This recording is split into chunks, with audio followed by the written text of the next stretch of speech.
Hey guys, welcome back to Lucid Gaming. You will become Lucid back here again today with another episode of Nightmare Fuel, the show where I read and review creepypastas, play creepy games, and seek out all kinds of creepy gaming stuff. Today, we're talking about Rockstar Games' Negative Reinforcement Experiment, a Red Dead Redemption creepypasta. So join me one and all as we strap in, strap up, and strap on for some good old-fashioned Nightmare Fuel. In May 2010, Rockstar released an open-world Western action-adventure game called Red Dead Redemption. This was a sequel to the 2004 title Red Dead Revolver. Sort of. Red Dead Revolver was much more linear and had aspects of platforming and puzzle solving that were absent in Redemption. Revolver also had a grainy screen filter and a spaghetti western soundtrack that included the work of Ennio Morricone. Morricone is a little-known Italian conductor, hasn't done much work, probably don't know of him. Just off the top of my head, The Good, the Bad, and the Ugly, Exorcist 2, Once Upon a Time in the West, The Untouchables, The Fucking Thing? Red Dead Redemption ditched the grainy filter, awesome spaghetti western soundtrack, and stylized feel to create a more realistic atmosphere. This caused a lot, and by a lot I mean most, everyone, to call this game a Wild West GTA. They weren't wrong. This game played, looked, and felt like a GTA game, right down to the control scheme. Rockstar later came out with a DLC entitled Undead Nightmare that took Wild West to a whole new level. But that's a story for another time. The game played, as I said, exactly like a GTA title. Replaced the cars with horses, the assault rifles with black powder weapons, and the gambling, alcohol, and prostitutes with well, no, that all pretty much stayed. The plot took place in 1911 and revolved around John Marston, a former outlaw whose wife and child were taken hostage by the US government in ransom for his services as a hired gun. Throughout the world, you can gamble, hunt bounties, hunt animals, and even drink yourself into a blind stupor. A morality system is employed to reward or punish the player by affecting Marston's reputation throughout the territory. Character interactions would be largely affected depending on Marston's level of honor and fame. There was also an online mode allowing up to 16 players to engage in co-op or competitive gameplay. Now let's get to the good stuff, the creepypasta. There are a number of creepypastas and theories that revolve around the Red Dead series. But today I want to focus on one of the more popular creepypastas, Rockstar Games' Negative Reinforcement Experiment. The story begins with our narrator, let's call him Steve, talking about how excited he is to play this new game, Red Dead Redemption. He always loved Rockstar's work, and his favorite game ever was GTA 4. He excitedly ran to his local Walmart and found a brand spanking new copy of Rockstar's latest gem. He pops it into his PS3 when he gets home and starts playing. Everything he emphasizes was perfectly normal. Now what you have to understand about Steve is that he's got a bad case of the bad shits. After the first mission, he immediately goes about killing every single NPC he can find. Naturally, he began to notice his honor meter decreasing with every innocent life he snuffed out. But he didn't buy this game to be educated on morality, so the slaughter commenced. After ruthlessly massacring 30 NPCs and attaining the first level of negative honor, Steve decided to call it a day and head off to bed. The next day, after work, Steve skipped home like a giddy little schoolgirl to continue his secret life as a virtual sadist. However, when he started up his game, he found the horse that he had been using to trample and maim people dead in the stable. Steve did not mourn the loss of his hell stallion for long before stealing himself a shiny new steed and continuing his rampage. Then, from inside the game, he heard a strange sound like a long-winded sigh. He looked around to see if anyone was around Marston and his new horse, but the vicinity was free of any living creature, probably because Steve had murdered them all by now. He then angled the camera to look at Marston's face. He looked sad and produced a long sigh, just like the one Steve had heard. Steve pushed on as John kept sighing repeatedly to himself.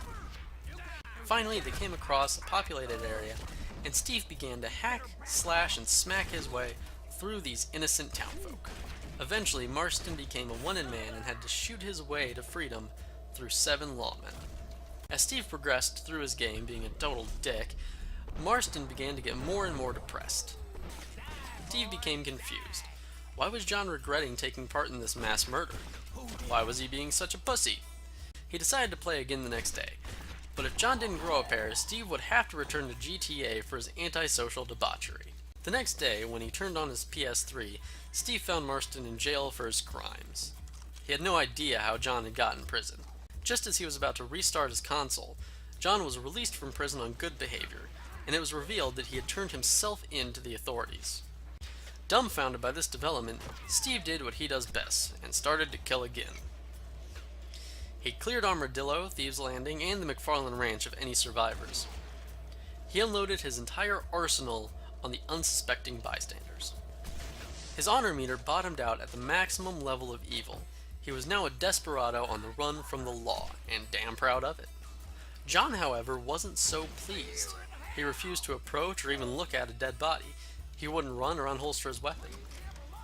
Steve, being the complete psychopath that he is, yelled at his television, calling John a pussy, again, and turned off his console. After a little time out in the naughty corner, Steve turned back on his game and saw John standing in a barn surrounded by dead bodies of every NPC he had killed in the game. All of these bodies were highly detailed and vividly mangled. Steve watched in horror as John stepped into the center of the mass of bodies, tied a noose around his neck, and fell to his death. No wasted screen or game over appeared. All Steve saw was John, gently swinging by the neck. At that point, a text box appeared, reading, "Try again?" Steve chose the yes option, and another text box appeared saying, "In life, you don't get to try again. Choices are permanent, and you must learn to live with them or attempt to escape them." With that, he turned off his console in disgust, stating, "Who the hell are Rockstar to tell me how to play their game?"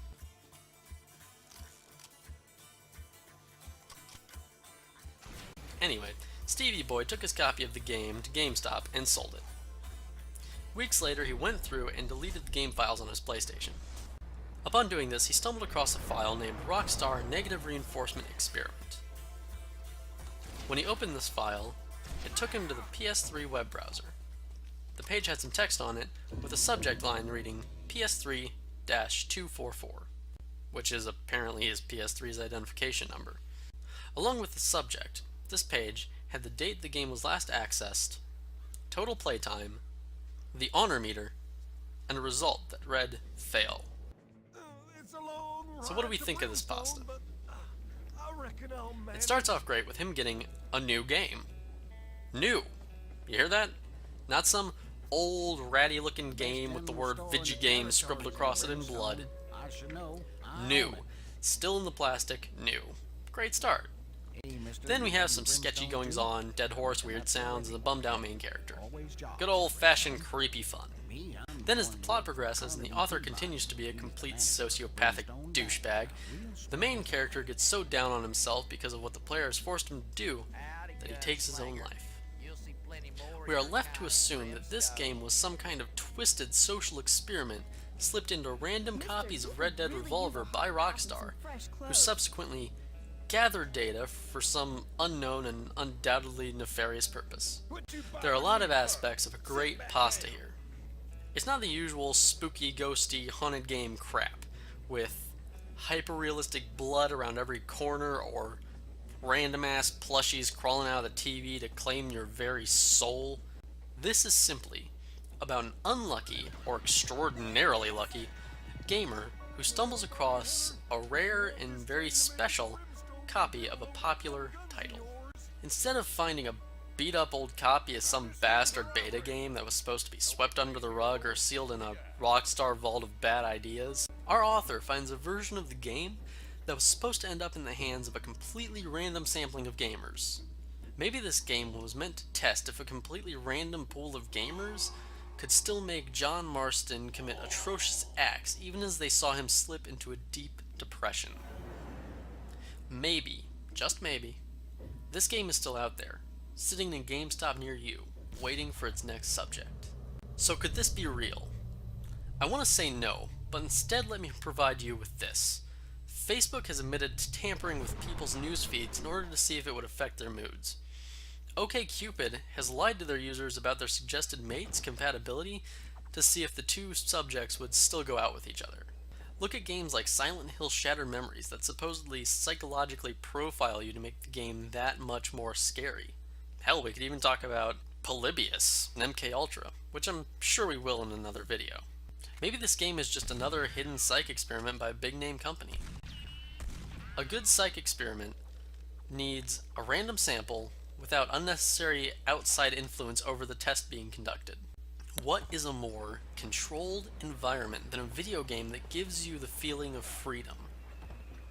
Where could you get a more genuine result than a game where, as far as the player is concerned, no one is watching or judging your actions? A solid experiment also needs an independent variable, or an aspect of the test that is altered by the researcher. This is seen in Marston's reactions to the player's actions. True or not, this is definitely a fun read, if a little cliché in places. Go check out the full thing in the description box below and let me know what you think in the comments. I want to thank you all for watching. If I could bum a like for you, that'd be great. And as always, keep gaming and stay lucid.